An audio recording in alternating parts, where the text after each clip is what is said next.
Hi everyone, I'm Andrea, and I want to wish everyone a happy International Women's Day. I'm here in Seashelt in BC on Canada's west coast, and I want to make a shout out to my American sisters who are struggling and suffering. I want to take a few minutes to remind everyone everywhere of the many, many American women who have made huge contributions to the States, to Canada, around the world, to women's lives. It's going to take a few minutes. The first one, Susan B. Anthony, co-founded the American Equal Rights Association in 1866, securing women's right to vote. Eleanor Roosevelt, the First Lady, diplomat, a human rights champion, the first U.S. delegate to the United Nations, 1945 to 52, and she chaired the Commission on Human Rights. Harriet Tubman, she was a Civil War spy, a nurse, and she was the first American woman to win the Nobel Peace Prize in 1933. She also established the Women's League for Peace and Freedom. Then there was Clara Barton, founder of the American Red Cross in 1881, also known as the Angel of the Battlefield. And then there is Dolores Huerta, a labor leader and civil rights activist, co-founded United Farmers Workers, and led campaigns for workers' rights, immigration reform, and women's rights. And she received the President's Medal of Freedom in 2012. Then my generation knows Rachel Carson, marine biologist, conservationist. She wrote Silent Spring in 1962, catalyzing the environmental movement. And her work led to a nationwide ban on DDT and the creation of the EPA. Ruth Bader Ginsburg, who doesn't know her, the Supreme Court Justice, UCLA Women's Rights Project founder in 1972, pioneering gender equality. She was a litigator and known as Notorious RBG. Shirley Chisholm, 1924 to 2005, she was the first black congressman in the U.S. 1968 to 83, she was also the first woman to run for Democratic presidential nominee, education reformer, equality in race and gender. Maya Angelou, the poet and author and activist who wrote the amazing book I Know Why the Caged Bird Sings in 1969. She received the Presidential Medal of Freedom in 2010. And now, here are a few lesser-known women.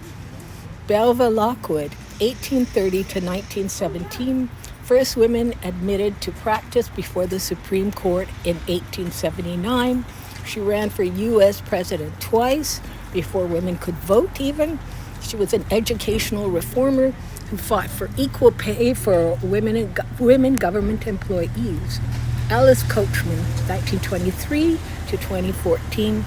She was the first black woman to win an Olympic gold medal for high jump in 1948, and that broke racial barriers in athletics during segregation. She founded the Alice Coachman Track and Field Foundation. Then there was Patsy Mink, 1927 to 2002. She was the first woman of color elected to Congress in 1965, and she was the principal author of Title IX in 1972, revolutionizing women's education and sports. She advocated for environmental protection and civil rights. Then there was the lovely Hedy Lamarr, who had beauty in excess and brains in excess. And she co-invented the frequency hopping technology in 1942. And it became foundational for Bluetooth, Wi-Fi, and GPS. And she was inducted into the National Inventors Hall of Fame in 2014. Then there was Jovita Idar, 1885 to 1946. She was an Mexican-American journalist, teacher, and civil rights activist. She founded the League of Mexican Women in 1911, and she stood against racism, founded schools for Mexican-American children. And then there was Margaret Sanger, 1879 to 1966. She was the nurse who opened the first U.S. birth control clinic, which would be very controversial. She founded the organizations that became Planned Parenthood and championed women's reproductive rights despite legal persecution. Grace Hopper, 1906 to 1992. She was a computer programming pioneer and a Navy Rear Admiral. She developed the first computer for a computer programming language. Without that, we would have no AI. Her work led to COBOL, C-O-B-O-L, one of the first modern programming languages. She was known as Amazing Grace and grandmother of COBOL. Then there is Pauli Murray, 1910 to 1985. She was a civil rights lawyer, feminist, poet, Episcopal priest, and she co-founded the National Organization for Women in 1966. Her theories were used by Ruth Bader Ginsburg to win gender equality cases. She was the first Black woman ordained as an Episcopal priest in 1977. Wilma Mankiller. Woo!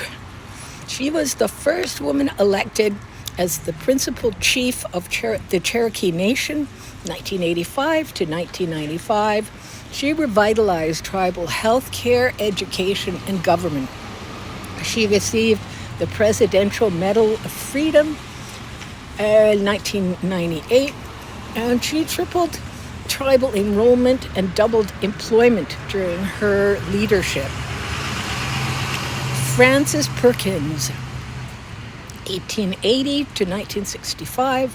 She was the first woman to serve in the U.S. Cabinet as Secretary of Labor. She was architect of many New Deal programs, including the newly threatened Social Security. She championed workplace safety reforms after witnessing the Triangle Shirtwaist Factory fire. And she is the longest serving labor secretary in U.S. history. And there's two more women I want to mention in the U.S., in Illinois. One is my beautiful, bright, wonderful daughter, Aaliyah. Happy International Women's Day, Aaliyah. And I know she is fighting hard, protesting and doing everything she can in Illinois, a blue state, to help the situation there, which is a very frightening thing. But anyways, and then there is her daughter, my granddaughter, Lily. You are a Spitfire.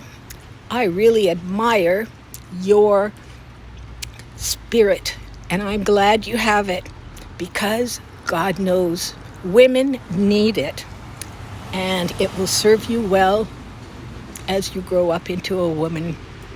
So that's it for me. Take care, everyone. Think of our American sisters, and have a wonderful International Women's Day.